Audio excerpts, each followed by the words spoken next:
종말의 때를 살아가고 있다, 이렇게 말씀드릴 수가 있습니다. 종말의 때라고 하면 마지막 때라 이렇게 의미하는데, 사실 주님이 오시는 그날, 세상의 끝이 언제인지 우리는 그것을 알고 싶어 합니다. 왜 알고 싶은 것일까요? 우리는 주님이 오신 그날이 언제일까? 몇 년도, 몇 시? 이것을 왜 우리는 알고 싶을까요? 그것은 아마도 우리는 이제 기말고사를 앞두고 시험 문제를 알고 싶은 것과 똑같은 그런 의미라고 생각합니다. 왜 시험 문제를 알고 싶은 거죠? 그거는 이제 벼락치기를 할 수 있다는 것입니다. 그래서 시험 치기 하루 전날 외우면 되니까요. 마찬가지로 우리가 이 마지막 때의 그 날을 알고 싶다라는 것은 매일 신앙으로 싸우는 일을 미루고 마지막 날 이제 닥쳐가지고 그때부터 바짝 신앙생활하고 새벽기도 나오고 철야하면서 교회에서 신앙 준비하려고 하는 그런 이유가 우리에게 담겨 있지 않는가, 또 우리 생각해 보게 됩니다. 왜 주님께서 우리에게 언제 오실 것이다라고 명확하게 말씀해 주시지 않는 이유가 거기에 있지 않겠습니까? 오늘 제자들이 예수님께 질문을 합니다. 예루살렘 성전 파괴와 함께 그러한 재앙과 종말이 이 시대에 있을 것인데 그 마지막 날의 시기를 질문을 한 것이죠. 그리고 마지막 날의 때를 분별할 수 있는 징조도 또한 예수님께 질문을 하게 되었습니다. 그래서 그 징조에 대해서 예수님은 4절과 8절, 4절에서 8절까지는 세상에 일어날 일반적인 징조들을 말씀을 하시고, 또 9절부터 마지막 절까지는 이제 교회 안에서 일어나는 마지막 징조들에 대해서 설명을 해 주십니다. 마지막 때라고 할 때에, 그게 마지막 때가 언제일까라고 할 때에 3절 말씀에 보면, 3절 말미에 보면 또 주의 임하심과 세상의 끝에는 이렇게 말하고 있죠.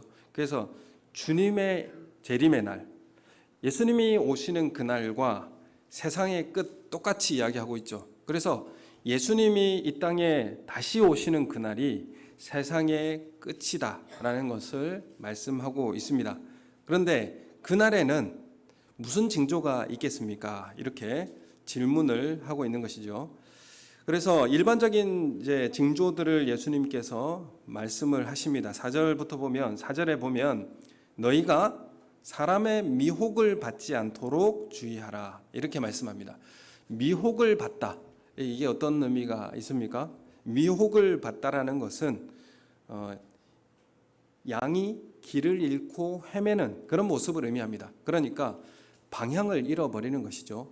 헤매는 것이 하나님에게서 멀어지게 되는 것을 말합니다. 그래서 우리가 마지막 때가 되면 하나님으로부터 멀어져서 어디로 가야 할지 헤매는 그런 일이 일어나게 될 것이다, 이렇게 예수님은 징조로 말씀을 하고 있습니다. 우리가 미혹되어서 하나님으로부터 멀어지는 것을 그래서 주의하라, 이렇게 예수님께서 말씀하고 있습니다. 여러분, 하나님과 가까이 계십니까? 주님 음성을 들은 지가 얼마나 되십니까? 주님과 사랑의 대화를 하신 지가 얼마나 되셨습니까? 여러분, 우리가 이러한 것들을 마지막 때에 멀어지게 될 것이다, 길을 잃고 헤매게 될 것이다, 이렇게 말씀을 하고 있습니다. 그래서 그 미혹 중에 한 가지는 거짓 그리스도가 나타나게 될 것이다 라고 이제 말씀을 하십니다. 그래서 나는 그리스도라 하여 많은 사람을 미혹하게 할 것이다, 이 미혹하다라는 게 또 5절에 나옵니다. 그래서 여러 사람의 미혹이 나타날 것인데, 이 사람들의 미혹이 어떻게 결과로 나타납니까? 하나님께 가까이 가지 못하도록 하는 미혹이 될 것이다, 이렇게 말씀하고 있는 것입니다. 우리가 하나님 앞에 나아가지 못하게 하는 미혹들이 여러 가지 있습니다. 하나님을 의지하지 못하게 하는 미혹, 무엇입니까? 여러분들의 노년을 이렇게 준비하십시오. 그리고 그 연금이나 또 재테크 이렇게 하십시오. 사람들이 이렇게 많이 제안하지 않습니까? 우리는 얼마나 우리의 노년과 마지막 때를 하나님께 의존하는 마음, 또 하나님을 의지하는 마음이 있습니까? 여러분, 우리는 이런 것들로 인해서 하나님께 의지하고 하나님께 기도하는 것에 대해서 미혹받게 되어 있습니다. 물론 이게 나쁘다는 어떤 재테크를 하고 또 뭡니까? 노년을 준비한다고 해서 그것이 잘못된 것이 아니라 이것을 통해서 하나님으로부터 멀어지게 된다면 이것은 큰 문제라는 것입니다. 그것을 의지하고 살아가는 그런 모습 가운데 하나님으로부터 멀어지게 될 것이다. 여러분, 우리 삶에 어떤 일을 준비하고 시작할 때에 기도함으로 시작하고 준비하는 우리 성도님들이 되시기를 소원합니다. 우리가 집을 살 때도 또 어떤 선택을 할 때도 하나님 앞에 기도하시고 그리고 하나님께 그 길을 물어보시고 하나님 앞에 나아가시는 우리 성도님들 되시길 소원합니다. 다윗이 유대 땅에서 피하고 광야를 그렇게 도망의 삶을 살아갈 때 항상 하나님께 질문하고 기도했습니다. 그러나 이제 좀 안전하게 블레셋 땅에 이제 망명해서 거기에 집을 얻고 또 많은 군대를 데리고 안전하고 평안하게 살 때에 그 삶의 기도가 사라지게 된 것을 우리가 보게 됩니다. 여러분, 우리가 마지막 때에 그 미혹하는 모습이 어떤 모습으로 나타나는가? 하나님으로부터 멀어지게 하는 이런 일들로 인해서 주의하라, 이렇게 주님은 말씀하고 있습니다. 그리고 난 다음에 6절에서 7절 말씀해 보면 전쟁과 민족과 나라가 서로 대항하여 싸울 것이다. 그런데 이런 현상이 일어난다고 해서 끝이 임한 것이 아니고 재림의 표도 아니다, 이렇게 말씀을 하고 있습니다. 6절 7절 말씀해 보면 이런 일들이 일어날 것인데 8절에 보면 이 모든 것이 재난의 시작이다, 이렇게 말씀하고 있습니다. 지금 전쟁이 계속 일어나고 있고 또 기근과 재난이 계속 일어나고 있습니다. 더 가중케 될 것을 말씀하고 있습니다. 이제 지진도 인류 역사 가운데 지금 이 시대에 10배 이상 더 많은 지진이 일어나고 있고요. 그리고 우리 지구의 재난도 가속화되고 있어요. 근 30년, 100년 안에 몇 천 년 일어날 그런 지구의 어떤 기후 변화가 이 짧은 시간 동안에 일어나고 있습니다. 그래서 근 30년 안에 이 문제 해결하지 못하면 돌이킬 수 없는 때가 오게 될 것이다. 많은 전문가들이 예측을 해내고 있습니다. 그래서 이산화탄소 규제, 여러 가지 규제를 많이 계획하고 있지만 이런 것들이 규제되고 있지만 그것을 비웃기라고 하듯이 그냥 이거는 계속 증가하고 있습니다. 그래서 이 지구가 더 회복되지 못하는 그런 재앙의 시기로 계속 가고 있다는 것을 우리가 보게 됩니다. 북극의 얼음이 녹고 있고 만년설이 녹고 있고 또 그 안에 바이러스들이 계속 나오고 있고 또 이런 것들을 되돌릴 수 없는 이런 상황에 계속 처하게 되고 이 지구 온난화는 가속화되고 있습니다.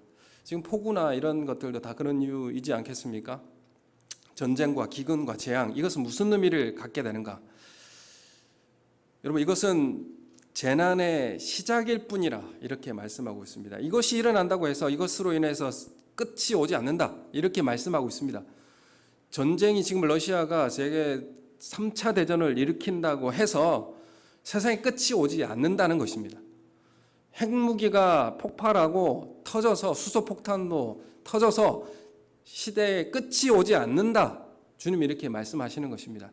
그리고 이런 재난과 재앙이 일어난다고 해서 이것으로 인해서 세상에 끝이 오지 않는다, 주님이 이렇게 말씀하시는 것입니다. 이것은 단지 시작일 뿐이다, 이렇게 주님은 우리에게 말씀하시면서 그러므로 뭐라고 말씀하십니까? 두려워하지 말라, 6절에 말씀하고 있습니다. 너희는 삼가 두려워하지 말라, 이렇게 말씀하시면서 6절에 보면 이런 일이 있어야 하되 아직 끝은 아니다. 이 끝이라고 하는 것이 무엇이었습니까? 앞서서 말씀드렸듯이 주님이 오실 날과 세상의 끝, 이 날은 아직 아니다, 이렇게 말씀하고 있는 것입니다. 여러분, 이 메시아가 주님이 다시 오시는 그날 이전에 고통이 있을 것입니다. 그것을 미리 지금 예수님은 말씀하고 있고요. 이런 산통이 있을 것이다 라는 것을 말씀하고 있습니다.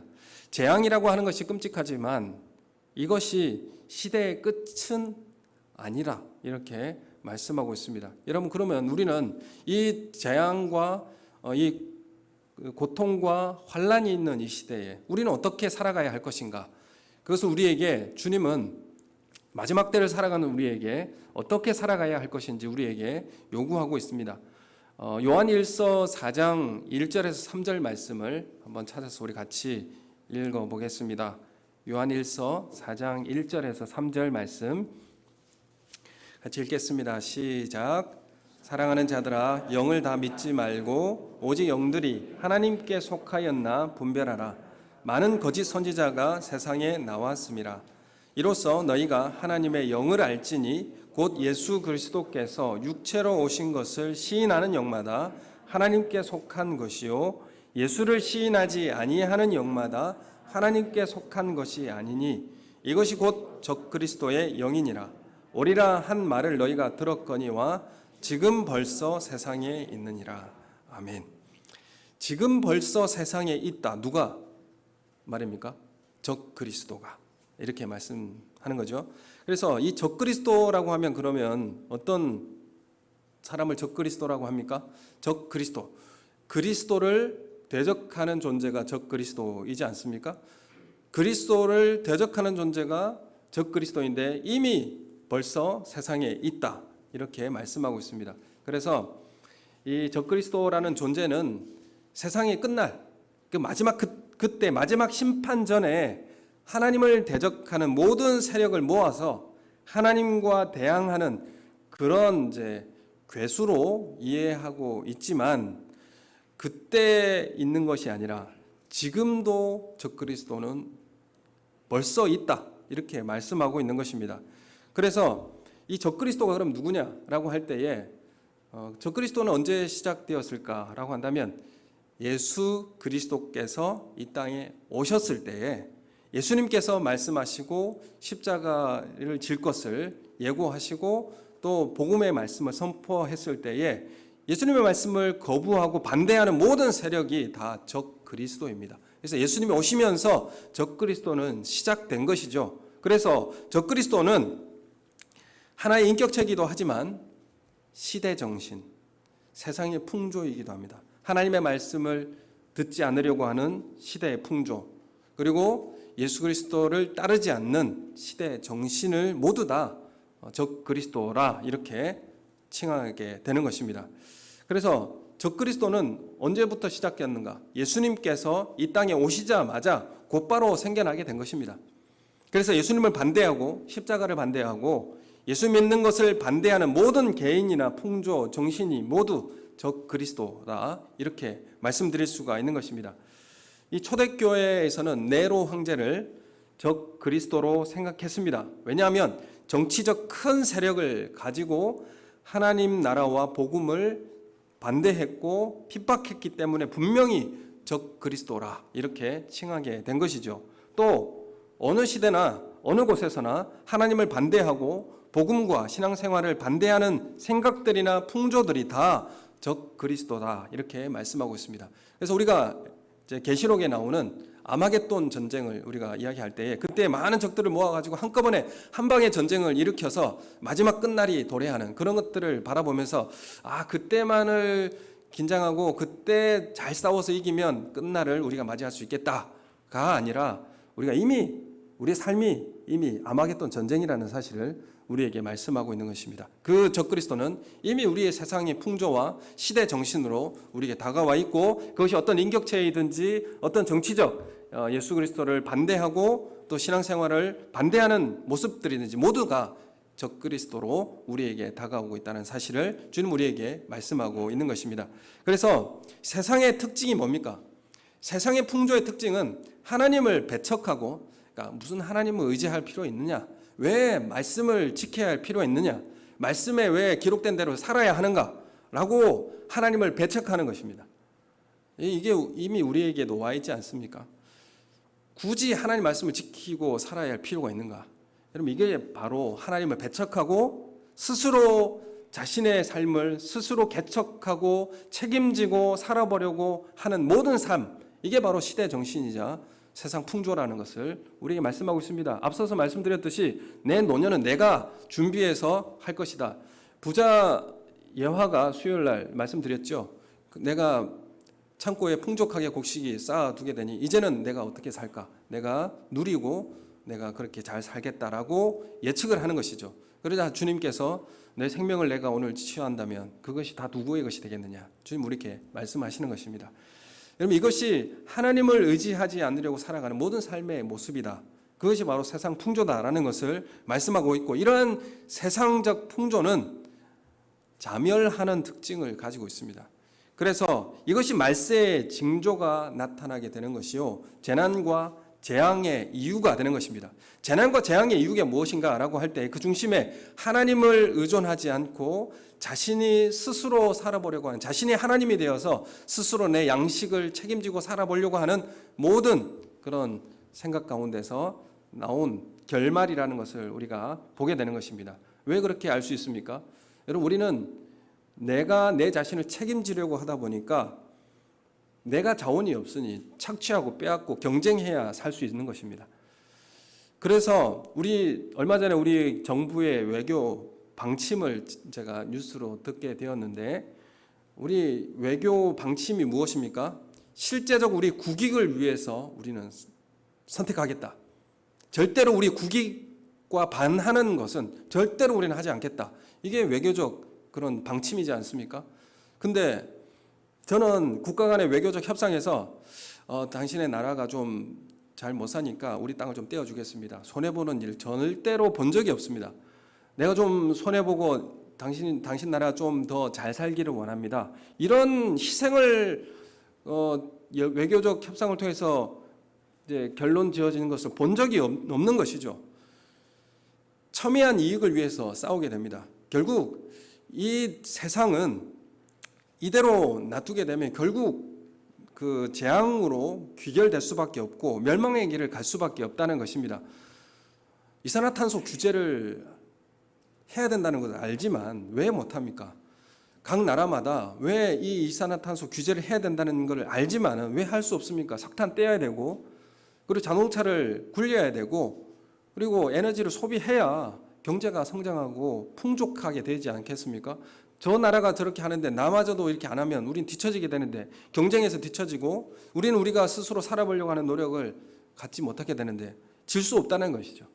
여러분 이 삶이, 세상의 풍조는 양보하지 않고 내가 내 힘을 가지고 스스로 책임지고 살아보려고 하는 모든 삶의 모습이 결국 착취와 경쟁을 만들어내고, 이 세상은 결국 자멸하는 특성을 가지게 되는 것입니다. 그래서 로마서 1장에 보면 그들의 그 죄악된 상태로 내버려 두사, 이게 바로 심판입니다. 내버려 두는 것, 결국 멸망의 길로 걸어가게 되는 것이죠.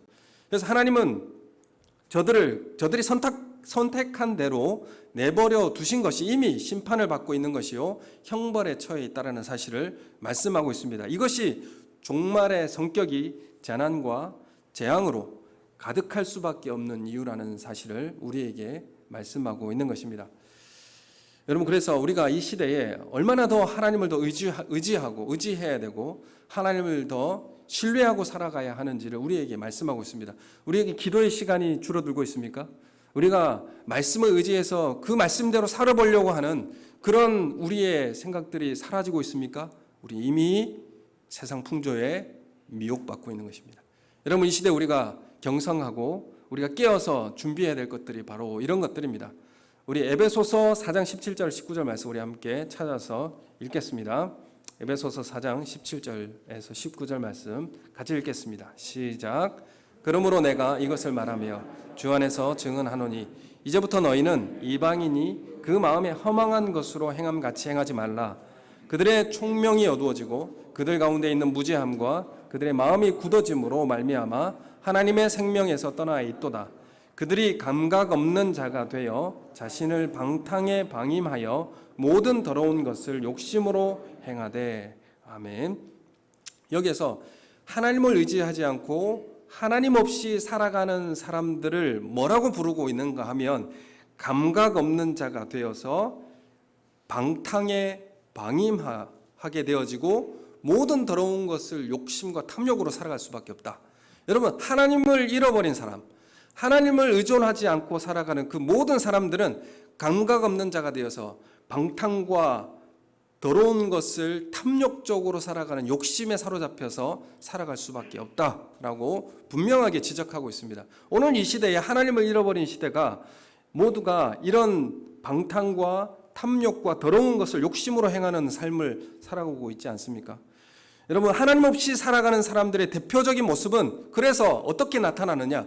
방임하고 탐욕적으로 살아가는 이 삶의 한마디로 줄이면 무슨 말이냐면 목표가 없고 방향이 없는 삶을 사는 것입니다. 세상의 풍조는 방향이 없어요. 목표도 없고요. 기준도 없습니다. 그래서 어떻게 해야 될지를 모른다는 것이죠. 그저 세월을 허망하게 그냥 보내버리고 많은 삶을 살게 되는 것입니다. 여러분, 그러나 예수 믿는다는 것, 하나님을 의지한다는 것은 여러분 우리에게는 목표가 있고 내용이 있고 기준이 있고 방향이 있다라는 것을 말씀하고 있습니다. 세상의 끝은 반드시 온다. 반드시 있다. 그리고 그 다음에 하나님 나라, 영원한 나라가 우리 가운데 있다라는 직선적이고 방향이 있고 내용이 있는 삶을 살게 되는 것입니다. 그러나 하나님을 잃어버리게 되는 삶은 방탕에 자신을 방임하고 더러운 것을 나에게 탐욕으로 채우고 착취하고 손해보지 않으려고 하고 이익을 취하려고 하고 이런 방향 없는 삶을 살게 되어서 세월을 허비한다, 이렇게 말씀하고 있습니다. 여러분, 우리가 잘 알고 있는 에베소서 똑같은 말씀에 보면 술 취하지 말라, 이것은 방탕한 것이다, 이렇게 말하고 있습니다. 그래서 오직 성령의 충만을 받으라, 이렇게 말씀하시는 거 우리 잘 알고 있습니다. 이것을 우리는 1차적으로 술 마시면 안 된다, 술 마시나 안 마시나, 이것을 주님이 우리에게 지적하는 말이 아닙니다. 여기서 방탕한 것이, 술 마시는 것은, 술 취하는 건 방탕한 거다, 이렇게 말씀하고 있는데, 이 술 취하는 것과 성령의 충만한 것 지금 비교하고 있지 않습니까? 그래서 술 취하는 것을 방탕한다, 이 방탕하다는 말은 앞서서 말씀드렸듯이 하나님 없이 살아가는 사람들의 방임, 낭비와 똑같은 말입니다. 그래서 하나님을 의지하고 하나님께 지배받고 살아가는 것이 아니라 세상에 취하고 세상의 그런 방식대로 자신을 방임하는 그런 삶을 낭비한다라고 그렇게 말씀을 드릴 수 있는 것입니다. 그래서 세상에 속해서 취하여 방향을 모르고 살아가는 것을 세월을 낭비한다라고 말씀하는 것입니다. 그래서 에베소서에 보면 세월을 아끼라, 이렇게 말씀하고 있지 않습니까? 세월을 어떻게 아끼나? 여러분 우리가 의식과 책임과 우리 신앙의 절제에서 멀어지게 되면 그것을 방탕이라고 하는 것입니다. 이거는 괜찮겠지. 이거 다 하는데 이거 해도 되지 않나? 말씀에 굳이 거기까지 해야 되나? 여러분, 이것은 우리의 의식과 책임과 절제에서 우리는 멀어지게 되는 것이고 인내에서도 멀어지는 것입니다. 여러분, 우리가 하나님 말씀에 붙잡혀 살아간다는 삶은 우리의 이 모든 것을 하나님의 의존적으로, 그리고 그 말씀의 의미와 의도를 알고 우리의 삶을 살아내는 내용이 있는 것이고 방향이 있는 것입니다. 이것이 바로 신앙생활이라 이렇게 말씀드리는 것이죠. 그런데 우리는 그 의식과 책임과 그 절제에서 멀어졌다라고 하는, 그걸 방탕이라고 하는 것이요, 세월을 허비하는 것이다, 이렇게 말씀하는 겁니다. 여러분, 우리가 하나님 말씀에 신실하게 그 말씀을 지키고 하나님을 따른다라는 것은 우리가 책임과 의식을 가지고 절제를 가지고 살아가는 것을 뜻하는 것입니다. 여러분 삶 속에 절제가 있습니까? 여러분 삶 속에 책임이 있습니까? 여러분 삶 속에 하나님을 의식하며 살아가는 그 의식이 우리 마음속에 있습니까? 여러분, 이 시대를 살아가는 우리에게는 반드시 이런 것들이 필요합니다. 이것이 바로 신앙의 내용이요, 방향이요, 목적이 되는 것입니다. 그냥 세상이 요구한 대로 그렇게 다 휩쓸려서 살아간다면 결국 재앙을 맞이할 수밖에 없는 우리의 삶이 된다는 사실을 주님 우리에게 말씀하고 있습니다. 그래서 에베소서 5장 17, 18절을 같이 읽으면 명확하게 더 잘 드러나게 됩니다. 에베소서 5장 17절, 18절 같이 읽겠습니다. 시작. 그러므로 어리석은 자가 되지 말고 오직 주의 뜻이 무엇인가 이해하라, 이렇게 말씀하시면서 이어서 나오는 것이죠. 술 취하지 말라. 이는 방탕한 것이니 오직 성령으로 충만함을 받으라. 아멘.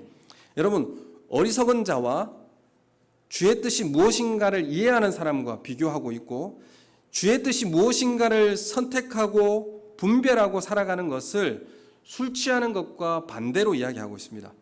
술 취하는 것을 취해서 의식이 잃어버리는 것이죠. 감각을 잃어버리는 것입니다. 그래서 하나님께서 우리에게 무슨 말씀을 하시고 어떻게 살아가라고 하는 것인지 그 방향과 목적과 내용, 신앙을 어떻게 살아야 하는지 그걸 잃어버리고 살아가는 것을 술 취한다 이렇게 이야기하고 있고요. 그것은 바로 우리 시대를 그냥 허비하고 살아가는 삶이다.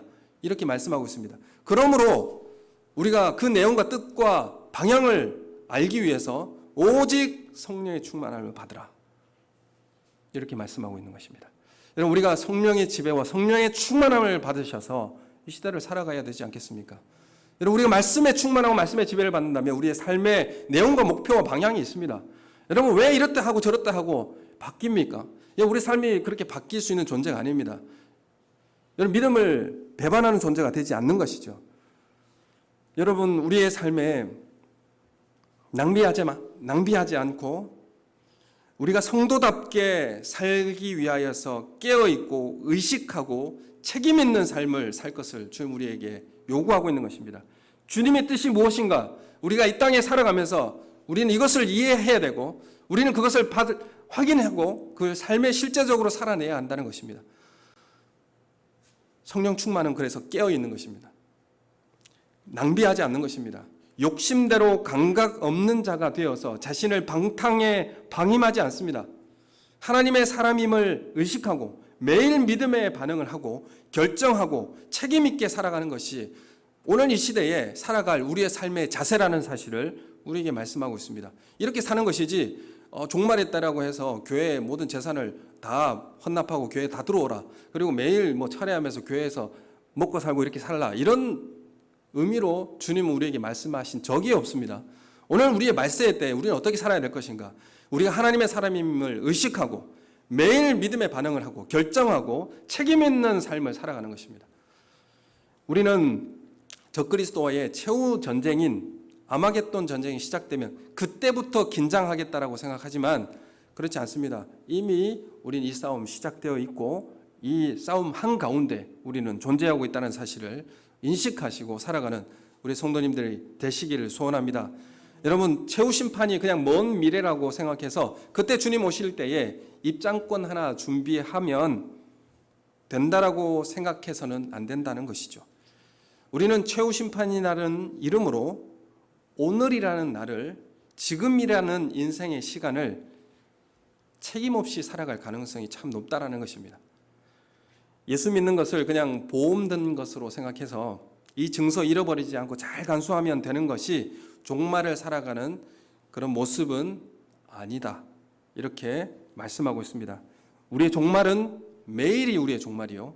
우리의 싸움도 매일 싸우는 싸움입니다. 삶입니다. 영적 전쟁을 미루는 것이 아니라 오늘 우리의 삶의 현장에서 시대정신과 세상 풍조와 싸우는 것이 우리가 해야 할 삶의 모습이라는 것을 분명히 말씀하고 있습니다. 그런 의미에서 히브리서 3장 12절 13절 말씀을 우리 함께 의미를 생각하면서 우리 같이 읽겠습니다. 시작. 형제들아, 너희는 삼가 혹 너희 중에 누가 믿지 아니한 악한 마음을 품고 살아계신 하나님에게서 떨어질까 조심할 것이요, 오직 오늘이라 일컫는 동안에 매일 피차 권면하여 너희 중에 누구든지 죄의 유혹으로 완고하게 되지 않도록 하라. 아멘. 여러분, 뭐라고 말씀합니까? 마지막 때를 살아가는 우리에게 너희가 악한 마음을 품고 하나님에게서 내가 떨어져 있는가 조심하면서 살아가라. 그리고 죄의 유혹 때문에 내 마음이 강팍하게 되어져서 완고하게 되어지지 않도록 그렇게 매일매일 권면하여 새롭게 싸우라. 이렇게 우리에게 지금 말씀하고 있지 않습니까? 언제입니까? 오직 오늘이라 일컫는 동안 매일 피차 권면하라. 주님 우리에게 말씀하시는 것입니다. 여러분, 우리가 매일매일 주님에게서부터 멀어져 있는지를 항상 매일 점검하고 권면하며 하나님 의지하고 기도의 삶을 살아가고 하나님 말씀에 붙들려 있는 삶을 살아가는 그것이 종말을 살아가는 우리가 해야 할 태도요, 그런 방향이요, 그런 내용이라는 사실을 우리에게 말씀하고 있습니다. 그래서 오늘 믿음으로 싸워야 합니다. 매일 믿음으로 싸워야 합니다. 지금 신앙의 싸움을 싸우지 않으면 우리는 평생 신앙생활을 못하고 마지막을 그냥 급하게 그냥 맞이할 수밖에 없는 것입니다.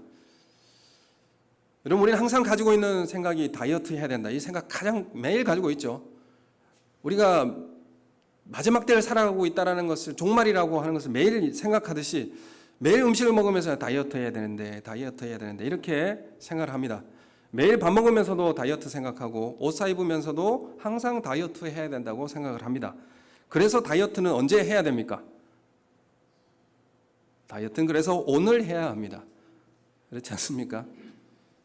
오늘 모든 다이어트의 실패는 미루기 때문에 실패하는 거 아니겠습니까? 마찬가지로 다이어트를 오늘 결심하고 해야 되듯이 최후 심판이라는 이름으로 오늘을 살아야 합니다.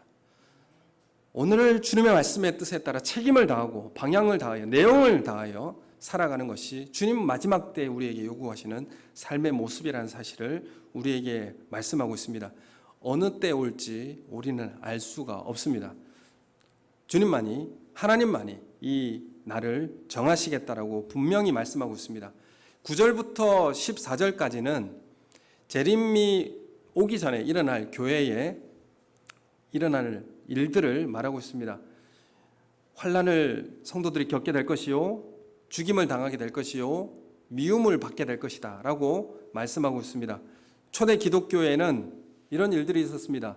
예수님께서 성찬식을 제정하면서 내 살과 내 피를 먹는 자들마다 나와 나의 형제, 나의 하나님의 자녀 제자가 될 것이다 라는 이 말씀을 통하여서 기독교인들은 사람을 먹는다라는, 잡아먹는다라는 소문이 돌아서 초대 기독교인들을 핍박했습니다. 2세기 때는 전염병이 돌았는데 이런 재난이 어디서부터 왔는가? 그것은 제국의 신들을 분노하게 만든 그 기독교라는 그런 종교 때문이다라고 그것을 다 기독교에 전가시켜서 핍박했습니다. 그들이 핍박한 이유가 무엇입니까? 반사회적이요 부도덕한 무리라는 것이죠. 그걸 통해서 초기 교회는 핍박받았습니다. 오늘 이 시대는 어떻습니까? 차별금지법을 반대한다는 반사회적 무리다. 그래서 기독교 핍박하지 않습니까? 여러분, 우리가 기준과 내용과 신앙의 방향이 어디에서 왔습니까? 우리나라 헌법을 가지고 있는데 그 인간이 존엄하다라고 하는 거, 그거 어디서 온 것입니까? 그 기준이 어디서부터 왔습니까? 그 세포 하나가 전기 충격으로 유기체가 되어지고 그게 세포가 되어지고 이렇게 모아져서 이렇게 동물이 되었습니까? 그러면 사람이 이렇게 진화가 되면 왜 존엄합니까? 그 설명을 할 수가 없는 것이죠. 이 사람이 존엄하다라고 하는 것은 평등하고 존엄하다라고 하는 그 기준과 가치는 어디서부터 왔습니까? 성경에서 온 것입니다. 왜 인간이 존엄한가? 그것은 하나님의 형상을 따라 창조되었기 때문에 그렇습니다. 그래서 그 기준이 거기서 왔습니다. 하나님께서 남자와 여자로 창조하셨습니다. 그 사이에 70개 이상의 젠더가 있지 않습니다. 하나님께서는 남자와 여자를 창조하셨기 때문에 그것이 기준이 된 것입니다. 동성연애는 가증한 것이다 라고 하나님께서 그 기준을 말씀해 주셨기 때문에 그것이 우리의 기준이 되는 것입니다. 하나님을 의지하지 않고 하나님을 말씀을 신뢰하지 않을 때에 이미 방탕과 방임과 무질서와 멸망의 길을 걸어가게 되는 것이죠. 여러분, 이 가족이라고 하는 것이 남자와 여자가 만나서 가정을 이루고 자녀를 낳아야 가정이 되는 것이지, 이것이 깨어지면 온전한 사회가 이루어져 가게 되겠습니까? 그래서 이 모든 내용과 기준과 방향이 어디서부터 나왔습니까? 다 하나님의 말씀으로부터 나온 것이죠.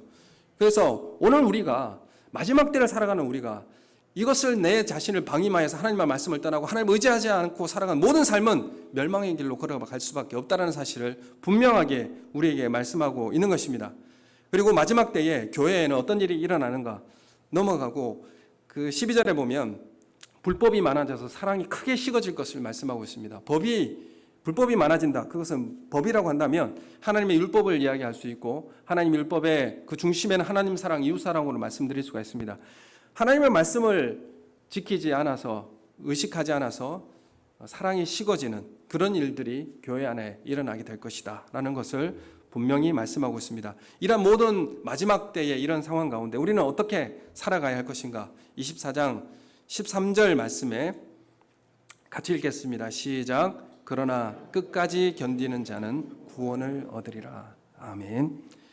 여러분, 이 재앙과 이 재난과 이 어려움들은 주님이 오시는 재림을 예고합니다. 이 고통은 산통과 같이 출산을 예고하고 있는 것입니다. 주님이 이제 임박하여 올 것입니다. 이 미혹과 증오와 환난과 고통을 겪을 것입니다. 그러나 끝까지 견디는 자, 인내하는 자는 그 인내로 인하여서 택함 받은 자임을 증명하게 될 것이다 라고 말씀하고 있습니다. 여러분, 우리 교회와 우리 삶에 주님에 맡겨진 직분이 있습니까? 주님 우리 가운데 사명으로 요구하시는 것이 있습니까? 여러분, 이 시대에 내가 그걸 포기하고 싶고 또 그것을 내려놓고 싶고 마음이 바뀔 때도 있습니다. 여러분, 그러나 주님 맡겨주신 그 사명 가운데 끝까지 견디고 인내하는 것이 마지막 때에 필요하다. 그것으로 인하여서 네가 내 택한 자녀임을 증명하게 될 것이다 라고 말씀하고 있습니다. 핍박이 오기 전에 누가 참 제자인지 분간할 수가 없는 것입니다. 이 핍박이 있기 때문에 참 제자인 것을 확인하게 되는 것입니다. 여러분, 우리가 어려움 가운데 참 제자의 길을 선택하시기를 소원합니다. 그리고 인내와 견딤으로 하나님의 자녀임을 증명하는 우리 삶이 되시기를 예수님의 이름으로 소원합니다. 세상의 끝은 핵전쟁이 일어나서 끝나는 것이 아닙니다. 재앙과 기근이 일어나서 세상의 끝이 오는 것은 아닙니다. 하나님의 주권적으로 하나님의 끝을 정하실 것입니다. 그때야 끝이 올 것이다 라고 14절에 말씀하고 있습니다. 우리 14절 말씀 같이 읽겠습니다. 시작.